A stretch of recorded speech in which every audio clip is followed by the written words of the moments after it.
Back in the day when creative minds were let loose, some car designs went hilariously off track. Get ready to enjoy a list of the 15 most ridiculous cars that hit the roads during the 1940s. Wait till you see what's at number 1, it'll surprise you. Number 15. King Midget.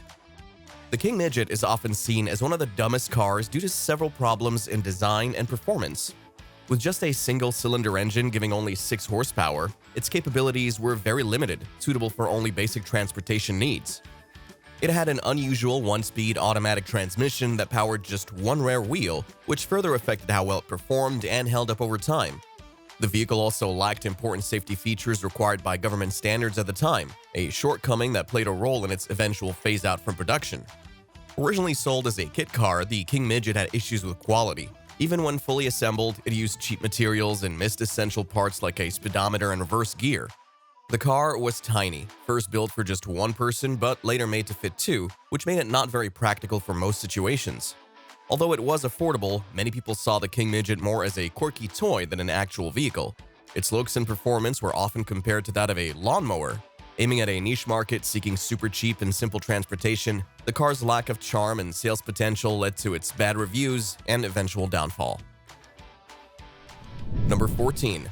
Airway Town Traveler. The Airway Town Traveler was made by Hall Engineering in San Diego between 1949 and 1950 and is often mentioned as one of the worst cars ever because it had many design problems and didn't perform well. The car came with a tiny engine that produced just 10 horsepower. This meant you couldn't really use it for much besides simple trips around town. The small size of the car also made it impractical for most people who might want to buy one because driving such a little vehicle next to bigger ones on busy roads wasn't very appealing or safe. The Airway Town Traveler was priced at $750, but it wasn't a good deal considering what you got. For the same amount of money, there were many better and more useful used cars out there.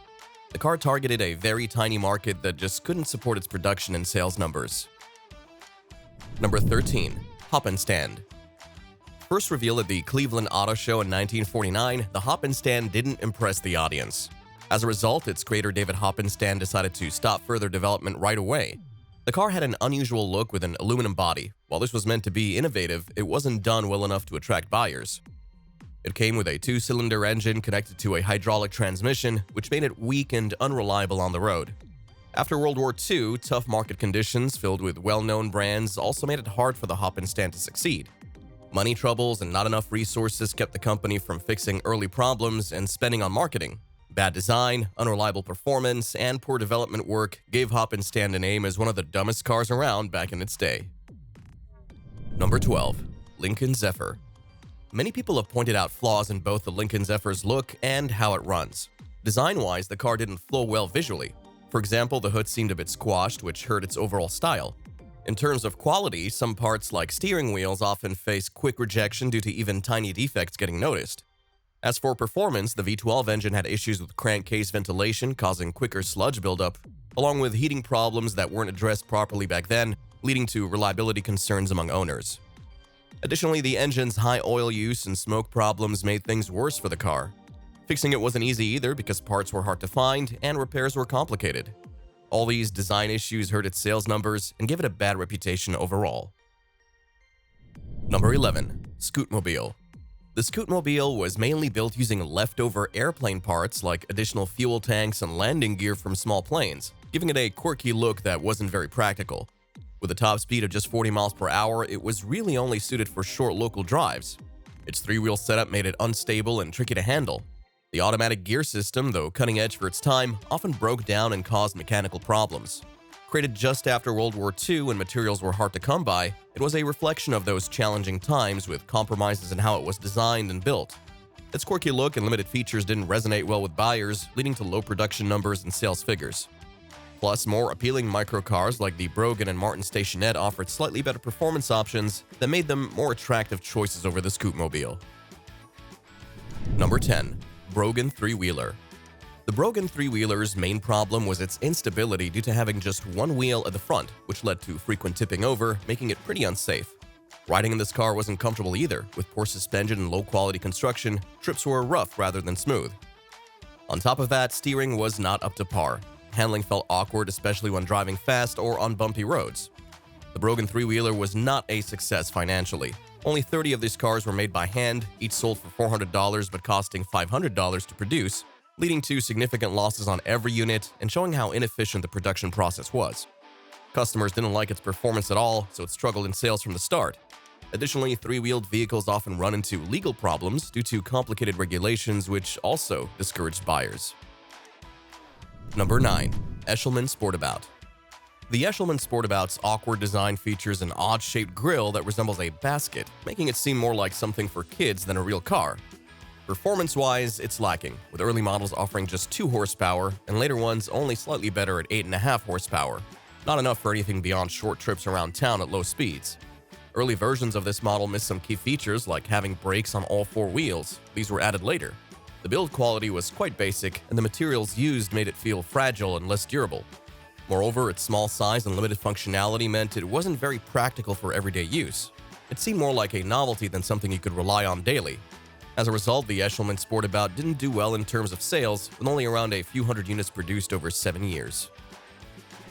Number 8. Triumph Mayflower. The Triumph Mayflower's razor-edge design tried to mimic Rolls-Royce, but came off as awkward and unattractive. Even car expert James May called it the ugliest car ever built. The performance was nothing special either. Its small engine only gave out 38 horsepower. Using old technology like a pre-war side valve engine didn't help much with how the ride felt.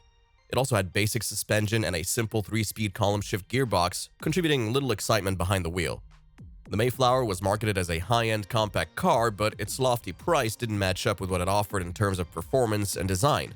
Its costly tag and unusual look turned off many potential customers, which led to disappointing sales figures. About 34,000 units were sold. Number 7. DeSoto Custom. This car is often seen as one of the less successful models of the 1940s for a few reasons. First, its design and look were considered old-fashioned and unattractive, carrying some negative vibes from an earlier model called the DeSoto Airflow. On top of that, it had a weak flathead 6 engine. Additionally, the DeSoto brand had a hard time finding its place in the market because it was caught between Chrysler's other brands, Dodge and Chrysler. This confusion weakened its identity and appeal to buyers. After World War II, problems like shortages of materials and changing consumer tastes further hurt the DeSoto Custom's success.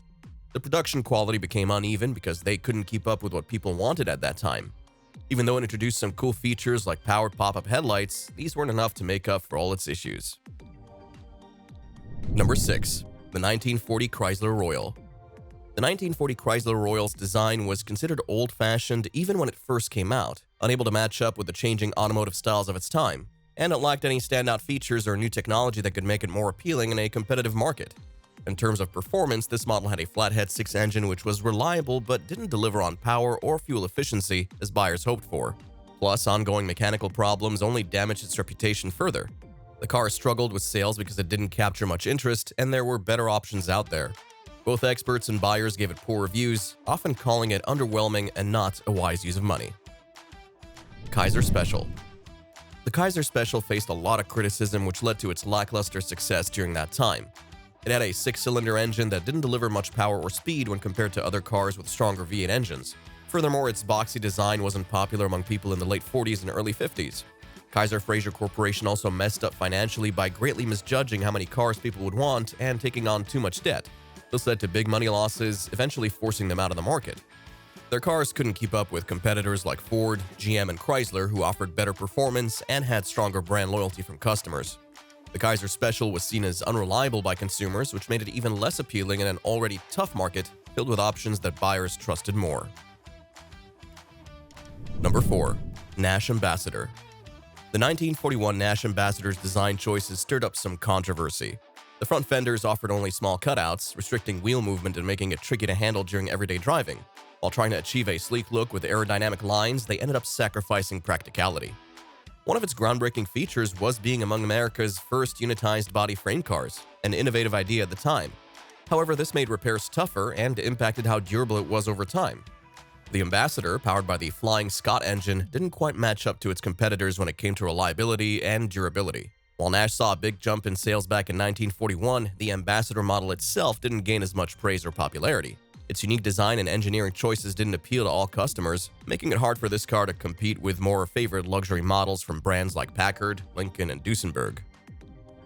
Number 3. Buick Roadmaster. The The 1941 Buick Roadmaster's heavy build slowed down its performance and made it not so great on gas, making it feel sluggish compared to other cars at that time. The engine struggled with overheating and being underpowered, partly because of the car's weight.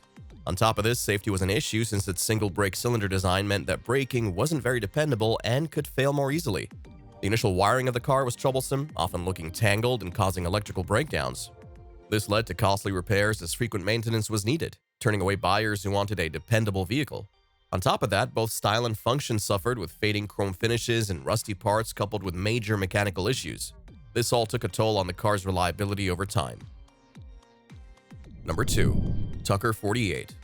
The Tucker 48 was launched by Preston Tucker in 1948 and is often remembered as one of America's most significant car flops from that year. Even though it boasted cutting-edge safety features and a sleek design, the Tucker 48 ran into major production problems due to financial troubles and legal issues. As a result, only 51 cars were made before the company went out of business. Additionally, the car had a bunch of design issues that made it unreliable and not perform well, which led to poor sales.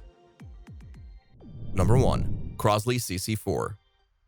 The Crosley CC Four faced many problems like mechanical issues and tough competition, which led to dropping sales, poor performance, and safety worries. The car had a small engine with only 26.5 horsepower that often developed holes due to electrolysis. Plus, its innovative brakes by Goodyear Holly were quickly discontinued because they rusted easily when used on salted roads during winter conditions. The car's simple design, including a basic 3-speed transmission that needed careful handling, made it challenging to drive smoothly and less sturdy than other cars.